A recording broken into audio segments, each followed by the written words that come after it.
नमस्ते दोस्तों, मैं हूं आपका दोस्त भगवती प्रसाद पुरोहित एडवोकेट और आज हम समझेंगे कि विधवा महिला विरासत में मिली संपत्ति की वसीयत कर सकती है या नहीं। तो इस ग्राफ के माध्यम से यह सब कुछ हम समझने वाले हैं। साथ ही साथ हम यह भी समझेंगे कि इस संबंध में क्या है कानून में कहाँ पर प्रावधान दिए गए हैं कि कोई विधवा महिला अपनी विरासत में मिली संपत्ति की वसीयत कर सकती है अथवा नहीं। लेकिन इससे पहले हमें यह समझना जरूरी है कि विरासत में किसी भी महिला को संपत्ति कहाँ से प्राप्त होती है। ठीक है, तो इस ग्राफ में हमने यह एक काल्पनिक नाम लिया है रमा देवी। ठीक है, और इस रमा देवी को यह संपत्ति जो है, यह खसरा नंबर 300 का जो खेत है, यह विरासत में किस प्रकार से प्राप्त हो सकता है। और अगर इसको यह खेत जो है यह विरासत में प्राप्त हो जाता है तो क्या इसके संबंध में इस महिला को वसीयत करने का अधिकार है अथवा नहीं, यह कानून भी हम इस वीडियो में समझेंगे। तो आपने चैनल को सब्सक्राइब नहीं किया तो चैनल को सब्सक्राइब कर दीजिए, बेल आइकन को प्रेस कर दीजिए और इस वीडियो को फटाफट लाइक कर दीजिए, क्योंकि इस चैनल के माध्यम से आपको मिलती है सरल और आसान भाषा में कानून की नई नई जानकारी। तो आइए वीडियो को शुरू कर लेते हैं। तो देखिए दर्शकों, यह जो रमा देवी है,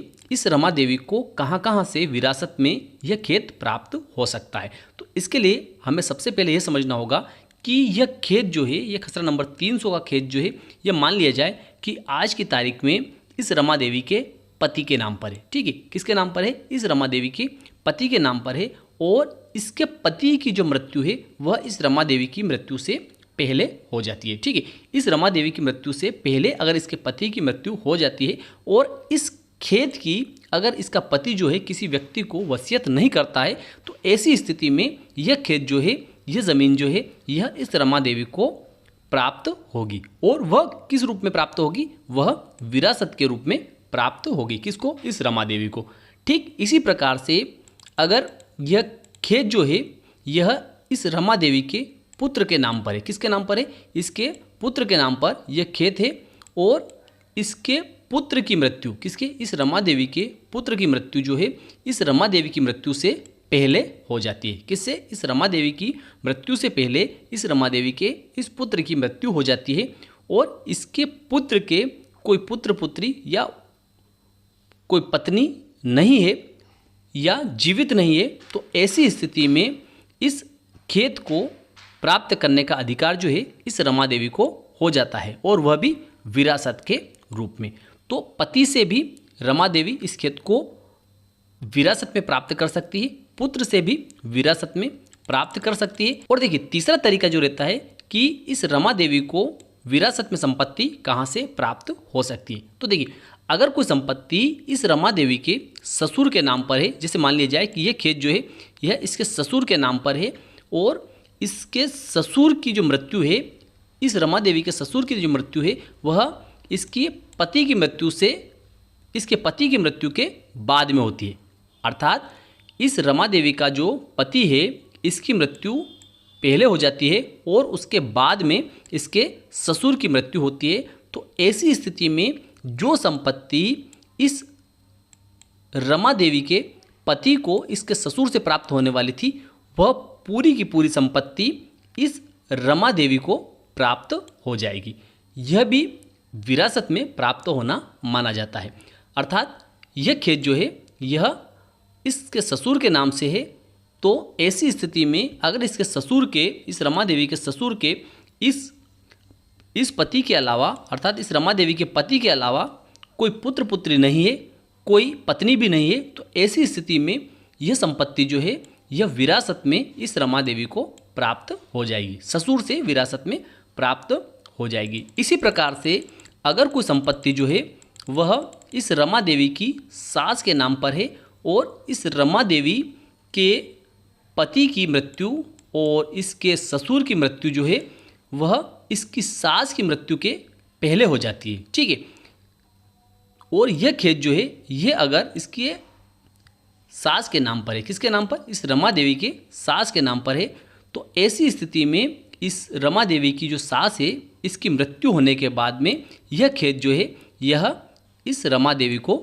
विरासत में प्राप्त हो जाएगा। लेकिन यहाँ पर यह देखना होगा कि इस सास के कोई पुत्र पुत्री नहीं होने चाहिए, न इसका पति जीवित होना चाहिए। ऐसी स्थिति में इस रमा देवी को इसमें हक प्राप्त हो जाएगा और यह भी इसको विरासत में प्राप्त होना माना जाएगा। ठीक है, इसके बाद में अगला क्रम जो होता है वह होता है माता का और पिता का। अब हम समझेंगे कि अगर कोई संपत्ति जो है, मान लिया जाए कि यह खेत जो है यह इस रमा देवी की माता के नाम पर है, इस रमा देवी की माता के नाम पर है, और इस रमा देवी के पिता की मृत्यु इस रमा देवी की माता की मृत्यु से पहले हो जाती है, और जब इस रमा देवी की माता की मृत्यु होती है उस समय इस रमा देवी के अलावा इस माता के अन्य कोई पुत्र पुत्री नहीं रहते हैं। तो ऐसी स्थिति में यह खसरा नंबर 300 का जो खेत है यह इस रमा देवी को विरासत में प्राप्त होना माना जाएगा। ठीक है, इसी प्रकार से यह खसरा नंबर 300 का जो खेत है यह इस रमा देवी के पिता के नाम पर है, और इसके पिता की मृत्यु से पहले इस रमा देवी की माता की मृत्यु हो जाती है, और जब इस रमा देवी के पिता की मृत्यु होती है उस समय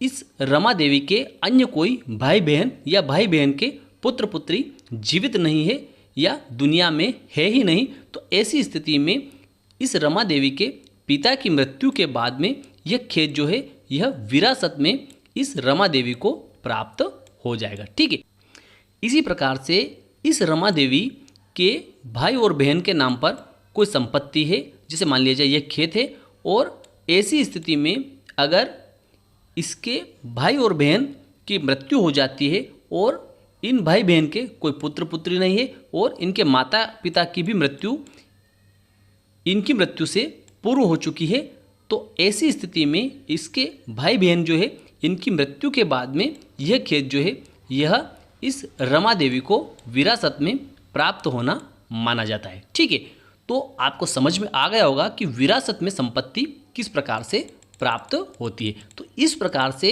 अगर कोई संपत्ति इस रमा देवी को विरासत में प्राप्त हुई है तो उसके संबंध में यह विधवा महिला जो है यह रमा देवी जो है क्या इसको उसकी वसीयत करने का अधिकार है अथवा नहीं, उसको अब हम जान लेते हैं। तो देखिए, उसके लिए कानून में हिंदू उत्तराधिकार अधिनियम की धारा 14 में प्रावधान दिए गए हैं, तो उनको हम समझ लेते हैं। क्या कहती है हिंदू उत्तराधिकार अधिनियम की धारा 14? तो आइए समझ लेते हैं हिंदू उत्तराधिकार अधिनियम की धारा 14। देखिए, हिंदू उत्तराधिकार अधिनियम की धारा 14 कहती है कि हिंदू नारी की संपत्ति उसकी आत्यंतिकतः अपनी संपत्ति होगी। आगे इसमें आया है कि हिंदू नारी के कब्जे में की कोई भी संपत्ति चाहे वह इस अधिनियम के प्रारंभ से पूर्व या पश्चात अर्जित की गई हो, उसके द्वारा पूर्ण स्वामी के तौर पर न कि परिसीमित स्वामी के तौर पर धारित की जाएगी। तो इसका मतलब यह है कि हिंदू नारी अर्थात हिंदू महिला जो है उसको अगर कोई संपत्ति कहीं से भी प्राप्त हुई है तो वह ऐसा माना जाएगा कि वह उसकी पूर्ण स्वामिनी है। आगे इसमें और स्पष्ट किया है, स्पष्टीकरण में आया है कि इस उपधारा में संपत्ति के अंतर्गत वह जंगम और स्थावर संपत्ति आती है। जंगम और स्थावर संपत्ति का मतलब होता है चल और अचल संपत्ति, जो हिंदू नारी ने विरासत द्वारा, जैसा कि हमने पहले समझा, अर्थात इन संपत्तियों में वह संपत्ति आती है जो किसी महिला ने विरासत में प्राप्त की हो अथवा वसीयत द्वारा, अर्थात उसको वसीयत में प्राप्त हुई हो। जैसे इस रमा देवी ने अगर इनमें से किसी भी व्यक्ति ने इसके पक्ष में इस खेत की वसीयत कर दी है तो वह संपत्ति भी इसकी स्वयं की संपत्ति मानी जाती है, अर्थात इस रमा देवी की स्वयं की संपत्ति मानी जाती है। अथवा विभाजन में अथवा भरण पोषण के या भरण पोषण की बकाया के बदले में अथवा अपने विवाह के पूर्व या विवाह के समय या पश्चात दान द्वारा किसी व्यक्ति से, चाहे वह संबंधी हो या न हो। तो इसका मतलब यह है कि किसी भी महिला को अगर विरासत में, वसीयत द्वारा या विभाजन में या भरण पोषण के रूप में या किसी बकाया के बदले या दान में या वह किसी भी रूप में अथवा अपने कौशल या परिश्रम द्वारा अथवा क्रय द्वारा अथवा चीर भोग द्वारा अथवा किसी अन्य रीति से, चाहे वह कैसी ही क्यों न हो। इसका मतलब ये है कि किसी भी महिला ने, जो हिंदू महिला है, उसने जो उसके पास में, उसके कब्जे में जो संपत्ति है वह किसी भी रूप में प्राप्त की हो, वह उसकी पूर्ण स्वामिनी मानी जाती है। आगे इसमें आया है कि वसीयत करने का अधिकार है अथवा नहीं। ठीक है, तो उसके लिए हमें समझना होगा हिंदू उत्तराधिकार अधिनियम की धारा 15। देखिए, हिंदू उत्तराधिकार अधिनियम की धारा 15 कहती है कि हिंदू नारी की दशा में उत्तराधिकार के साधारण नियम, अर्थात अगर किसी हिंदू नारी की मृत्यु होती है तो उसके उत्तराधिकारी कौन होंगे। अर्थात जैसा कि हमने पहले समझा कि किसी भी हिंदू महिला के पास में संपत्ति कहाँ से आ सकती है, विरासत में। ठीक है, और अगर उसने विरासत में प्राप्त किया है तो उस संपत्ति के संबंध में उसे क्या अधिकार है या वह संपत्ति कहाँ पर जाएगी, उसको अब हम आगे समझ रहे हैं। तो देखिए, इसके लिए इसमें आया है धारा 15 में कि निर्वसियत मरने वाली हिंदू नारी की संपत्ति धारा 16 में दिए गए नियमों अनुसार निम्नलिखित को न्यायगत होगी। अर्थात इसका मतलब ये है कि अगर कोई महिला जो है वह निर्वसियत मर जाती है ना, धारा 15 जो कहती है कि अगर कोई महिला जो है वह निर्वसियत मर जाती है तो ऐसी स्थिति में वह संपत्ति किन किन लोगों को जाएगी। तो इसका मतलब यह है कि अगर कोई महिला अपने जीवन काल में अपनी संपत्ति की, जैसा कि हमने पहले समझा, उन तमाम तरीकों से प्राप्त संपत्ति की वसीयत कर देती है तो ऐसी स्थिति में उसका उत्तराधिकार का कोई क्रम यहाँ पर लागू नहीं होगा। अर्थात वह उसके किसी भी उत्तराधिकारियों को प्राप्त नहीं होगी। जिसको उसने वसीयत की है उसी व्यक्ति को वह प्राप्त होगी। लेकिन अगर उसने वसीयत नहीं की है तो फिर धारा 15 में जो और 16 में जो नियम दिए गए हैं कि किसी भी महिला की मृत्यु होने के बाद में अगर उसने उसकी संपत्ति की वसीयत नहीं की है तो ऐसी स्थिति में वह संपत्ति उसके पुत्र पुत्रियों को और पूर्व मृत पुत्र पुत्रियों को और उसके पति को प्राप्त होगी। और अगर उसने वसीयत कर दी है तो ऐसी स्थिति में जिस व्यक्ति के पक्ष में उसने वसीयत की है उन लोगों को वह संपत्ति प्राप्त होगी। तो देखिए, यहाँ पर हमने कुल मिलाकर यह समझा कि किसी भी विधवा महिला के पास में अगर कोई संपत्ति है और उसके नाम पर है, वह चाहे उसको किसी भी रूप में प्राप्त हुई हो, तो वह उसकी वसीयत करने के लिए स्वतंत्र है। वह अपने जीवन काल में उसकी वसीयत कर देती है। तो ऐसी स्थिति में उस वसीयत को जब तक कि सिविल न्यायालय द्वारा अमान्य नहीं किया जाता, उसको निरस्त नहीं किया जाता, तब तक उस संपत्ति में उस वसीयत ग्रहीता के अलावा, अर्थात जिसके पक्ष में वह वसीयत की है, उसके अलावा किसी भी व्यक्ति को अधिकार नहीं रहता है। लेकिन जिस व्यक्ति के पक्ष में वह वसीयत की गई है उस व्यक्ति को उस वसीयत को न्यायालय से प्रमाणित करवाना जरूरी है। अर्थात उस वसीयत को न्यायालय में सिद्ध करना होगा, तभी उस वसीयत के आधार पर जिसके पक्ष में वह वसीयत की गई है वह उसका स्वामी माना जाएगा। तो मैं विश्वास रखता हूं कि आज का वीडियो आपको अच्छा लगा होगा। अच्छा लगा हो तो इस वीडियो को लाइक कर दीजिए, अधिक से अधिक लोगों तक शेयर कर दीजिए। फिर मिलते हैं अगले वीडियो में नई कानूनी जानकारी के साथ। तब तक के लिए जय हिंद, जय भारत।